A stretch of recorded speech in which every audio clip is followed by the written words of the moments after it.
मैं तब तक चावल नहीं खाऊंगी जब तक केरला के लोगों को चावल नहीं मिलता। 1966 में प्राइम मिनिस्टर इंदिरा गांधी ने केरला के लिए ये शपथ ली थी।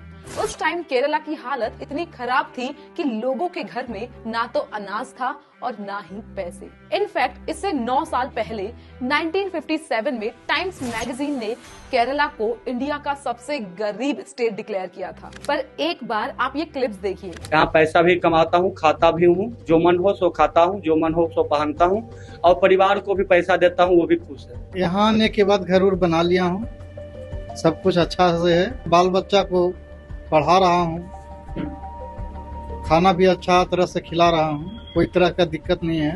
ये है कुणाल कुमार और जितेंद्र पासवान, दो ऐसे डेली वेज वर्कर्स जो बिहार से केरला शिफ्ट हो गए। अपने घर और अपनी फैमिली को अकेला छोड़कर ये 2500 किलोमीटर दूर शिफ्ट इसलिए हुए ताकि ये ज्यादा पैसे कमा सके। और ये अकेले नहीं है, इनकी तरह लाखों लोग हर साल केरला शिफ्ट हो रहे हैं, क्योंकि जहां पूरे देश में एक daily wage worker on an average हर दिन सिर्फ 345 रुपए कमाता है, केरला में वही वर्कर हर दिन 764 रुपए कमाता है, which is more than double. पर एक ऐसा स्टेट जिसकी इनकम 1980s तक सबसे कम थी, वो 2022 आने तक इंडिया का रिचेस्ट स्टेट कैसे बन गया? सिर्फ रिचेस्ट ही नहीं, Kerala human resource index, development, tourism और एजुकेशन में भी मेजॉरिटी स्टेट्स को पीछे छोड़ रहा है। पर कैसे कुछ दूसरी कंट्रीज में डेवलपमेंट की वजह से केरला भी डेवलप्ड हो गया।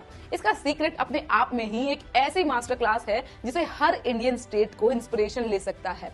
इस वीडियो में मैं डिकोड करूंगी केरला का वो मॉडल जिसने उसे इंडिया के one of the poorest state से इंडिया का one of the richest state बना दिया, जहां एजुकेशन पर कैपिटल इनकम और डेवलपमेंट गुजरात और महाराष्ट्र जैसे स्टेट से भी काफी ज्यादा है। 1970 से लेकर 2020 तक इन 50 सालों में ऐसा क्या हुआ कि जो केरला इंडिया के सेकंड बिहार बनने जा रहा था, वो यूरोप की डेवलप कंट्रीज से कंपेयर होने लगा? कौन है इसके पीछे और क्या केरला मॉडल है? सब कुछ डिटेल में डिस्कस करेंगे। So without wasting time let's start this video. 1970s के टाइम पर नॉर्थ इंडिया में बिहार और झारखंड हर साल गरीब होते जा रहे थे और साउथ में यही हालत केरला की थी। ना प्रॉपर इंफ्रास्ट्रक्चर, ना एजुकेशन और सबसे ज्यादा पॉवर्टी। पर मिड 1980s के बाद से कुछ ऐसा हुआ जिसने केरला को गॉड्स ओन कंट्री बना दिया। हम सब ने ऐसी सक्सेस स्टोरीज सुनी है जहां एक गरीब परिवार का लड़का अपनी पूरी फैमिली की किस्मत बदल कर रख देता है, सिर्फ एक एग्जाम क्लियर करके या फिर कोई हाई पेइंग जॉब पाकर। सिर्फ एक बार राइट अपॉर्चुनिटी पर टैप करना ही जरूरी होता है पूरी फैमिली की जन्मों की चली आ रही गरीबी को मिटाने के लिए। और एग्जैक्टली यही हुआ केरला के लोगों के साथ। उन्होंने सही समय पर सही अपॉर्चुनिटी पर टैप किया और वो अपॉर्चुनिटी थी ऑयल। 1970 से पहले कतार, सऊदी अरेबिया, यूएई और कुवैत जैसी कंट्रीज बंजर जमीन से ज्यादा कुछ नहीं थी। पर मिड 1970s आते आते इन देशों को ऑयल की यूटिलिटी और डिमांड पता चल चुकी थी। ऑयल चाहिए हर कंट्री को, पर ये हर कंट्री में अवेलेबल नहीं है। और मिडिल ईस्टर्न कंट्रीज के पास यही एक एज थी जिसकी हेल्प से वो अमीर बनना चाह रही थी। और ऐसे वहां ऑयल रेवोल्यूशन ने स्पीड पकड़ ली। सालों से तपी पड़ी जो इकोनॉमीज थी उनकी ग्रो करना शुरू कर देती है। पर इतने बड़े इंफ्रास्ट्रक्चर को बनाना और मेंटेन करने के लिए उनको चाहिए थे लेबर्स, ऐसे लोग जिनकी फाइनेंशियल कंडीशन खराब है और जो वहां के मुस्लिम कल्चर में इजिली अडेप्ट कर सके।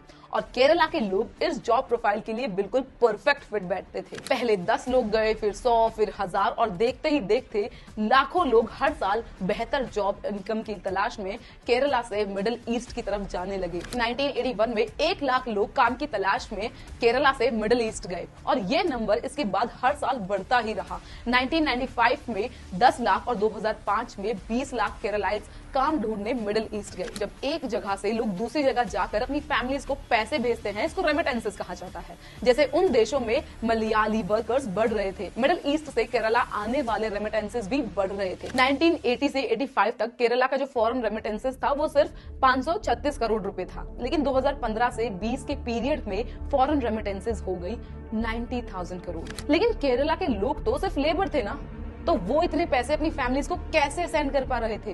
वेल, धीरे धीरे सिर्फ लेबर्स ही नहीं, एजुकेटेड लोगों ने भी बेटर इनकम के लिए मिडिल ईस्ट जाना शुरू कर दिया। 1998 में जहां से 3% ग्रेजुएट्स केरला से मिडिल ईस्ट के लिए ट्रेवल कर रहे थे, 2018 में ये 30% ग्रेजुएट्स वहां जाने लगे, जिसकी वजह से उन्हें ब्लू कॉलर जॉब्स भी मिलने लगी।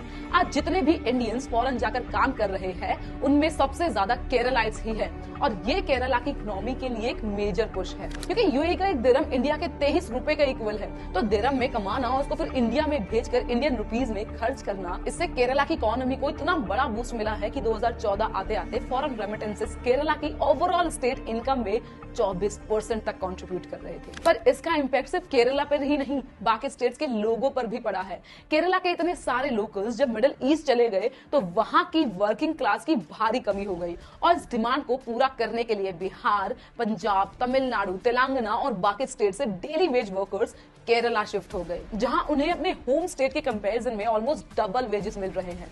पर अगर केरला में ये जॉब्स पहले से ही थी तो केरला के लोग मिडिल ईस्ट गए ही क्यों? यहां आता है केरला की ट्रांसफॉर्मेशन का सेकंड पिलर।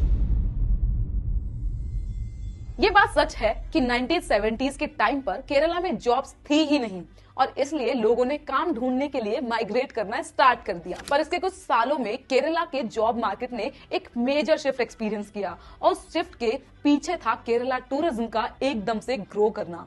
एक सेक्टर जिसको आज भी इंडिया अपने पोटेंशियल के अकॉर्डिंग कैपिटलाइज नहीं कर पाया है, वो है टूरिज्म। हांगकांग इतनी छोटी सी कंट्री होने के बाद भी हर साल इंडिया से 2 गुना ज्यादा टूरिस्ट अट्रैक्ट करता है। लेकिन अगर इंडिया का एक स्टेट है जो टूरिज्म में सबसे आगे है, वो है केरला।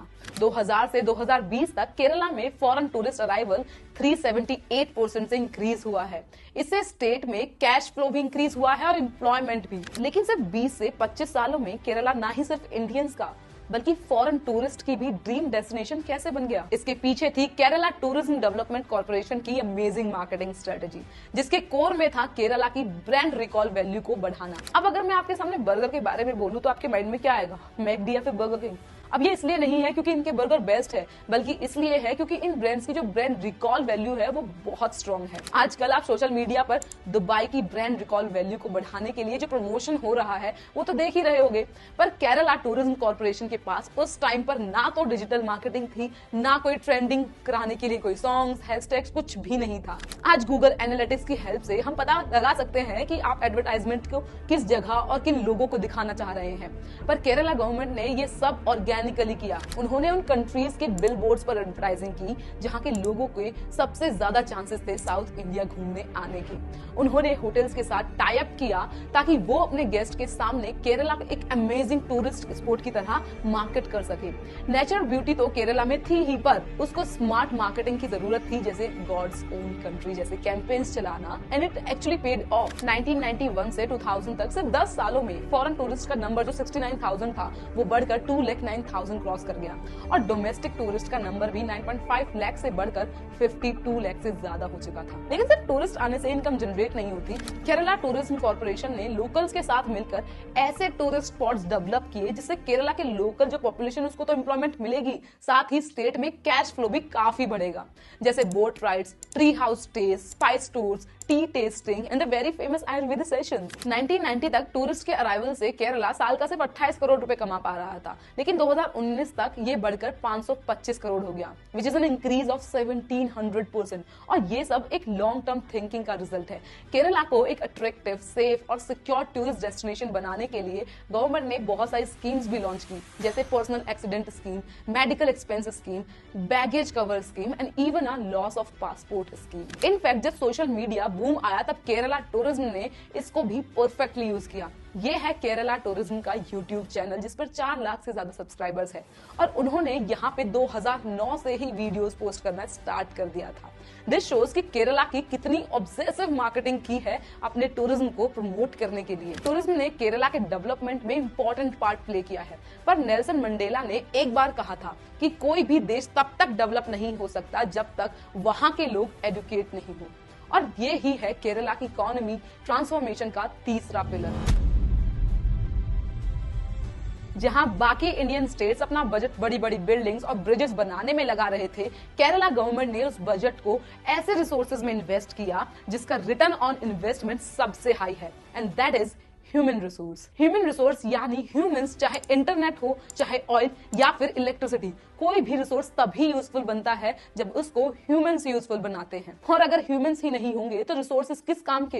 इसीलिए सबसे इंपॉर्टेंट रिसोर्स अगर कोई है तो वो है ह्यूमन रिसोर्स। और केरला गवर्नमेंट ने अपना सारा पैसा इस सबसे इंपॉर्टेंट रिसोर्स पर इन्वेस्ट कर दिया। एजुकेशन, हेल्थ केरला की नंबर 1 प्रायोरिटी बन गए। 1950 से पहले केरला से ज्यादातर स्कूल जो थे वो प्राइवेट थे, जहां टीचर्स को प्रॉपर सैलरी तक नहीं मिलती थी। लेकिन 57 में केरला का एजुकेशन बिल आया, जिसके आने के बाद से सब कुछ बदलने लगा। टीचर्स को सैलरीज मिलने लगी, प्राइवेट स्कूल्स को गवर्नमेंट ने फंडिंग मिलने लगी। इन स्कूल्स की फीस इतनी कम थी कि एक डेली वेज वर्कर भी अपने बच्चों को स्कूल भेज सकता था। ज्यादातर स्टेट्स ह्यूमन रिसोर्स में इन्वेस्ट करने से डरते हैं क्योंकि इसका जो फायदा है वो एकदम से देखने को नहीं मिलता। केरला में भी एकदम से कुछ चेंज नहीं हुआ, लेकिन आज की डेट में 50 साल पहले की गई इन्वेस्टमेंट की वजह से केरला की पॉपुलेशन पूरे देश में सबसे ज्यादा एजुकेटेड है। केरला का लिटरेसी रेट 95% है। क्या लगता है केरला में अलग क्या हुआ? What was different? बात यह है मैम, ये केरला में ज्यादा लोग एजुकेटेड है। अब ज्यादा एजुकेशन मतलब ज्यादा इनकम, ज्यादा एजुकेशन के साथ साथ केरला गवर्नमेंट ने हेल्थ पर भी इक्वली फोकस किया। आप और मैं शायद बहुत प्रिविलेज्ड है कि हमें बचपन से ही proper health and sanitary facilities मिली है, पर अनफॉर्चुनेटली मेजॉरिटी ऑफ इंडिया के पास आज भी बेसिक हेल्थ फैसिलिटीज नहीं है।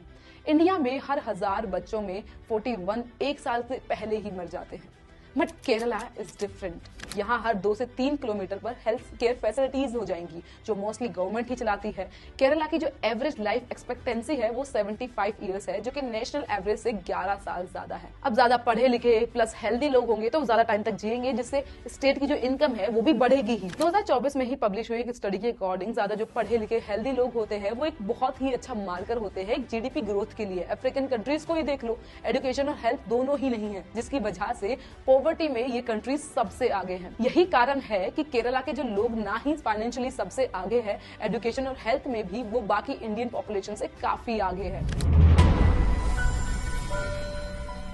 सब कुछ जैसा दिख रहा है वैसा है भी नहीं। इन सारे फैक्टर्स की वजह से केरला में डेवलपमेंट तो हुआ है, लेकिन कुछ नए चैलेंजेस भी आए हैं। सबसे पहली प्रॉब्लम ये है कि केरला में यंग लोग बचे ही नहीं हैं। जो लोग मिडिल ईस्ट गए उनमें से काफी लोग अपनी फैमिलीज के साथ वहीं सेटल हो गए, और केरला में बच गए उनके बूढ़े पेरेंट्स। एक यंग पॉपुलेशन किसी भी कंट्री की या स्टेट की ग्रोथ के लिए सबसे बड़ा एसेट होता है, और जहां इंडिया में सारे स्टेट्स हर साल यंग हो रहे हैं, Kerala is the only state जो टाइम के साथ बूढ़ा होता जा रहा है। 2021 में केरला की 16% पॉपुलेशन 60 साल से ज्यादा की थी। यूएन की एक रिपोर्ट के अकॉर्डिंग 2036 तक इंडिया में 15% लोग सीनियर सिटीजन होंगे, लेकिन केरला में 23% लोग सीनियर सिटीजन बन जाएंगे।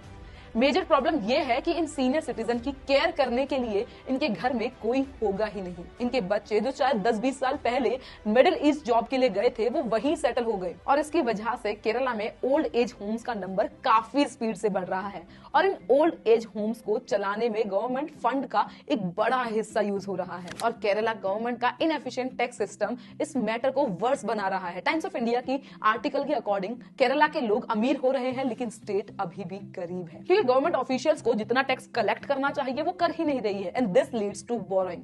इस टाइम केरला एक डेट क्राइसिस में है, क्योंकि उन्होंने बाकी स्टेट से इतना ज्यादा कर्ज ले लिया है कि इसी साल सेंट्रल गवर्नमेंट ने तो उन्हें लोन देने से मना कर दिया है। अब केरला इस इकोनॉमिक क्राइसिस से निकल पाएगा या नहीं ये देखना इंटरेस्टिंग होगा, पर जो ग्रोथ और डेवलपमेंट केरला ने लास्ट 50 सालों में दिखाया है वो रिमार्केबल है। केरला गवर्नमेंट ने सही टाइम पर सही चीज में अपनी कैपिटल इन्वेस्ट की, और इसका रिजल्ट आज दिख रहा है, क्योंकि बिहार की जो हालत आज है, एक टाइम पर केरला भी उसी रास्ते पर था।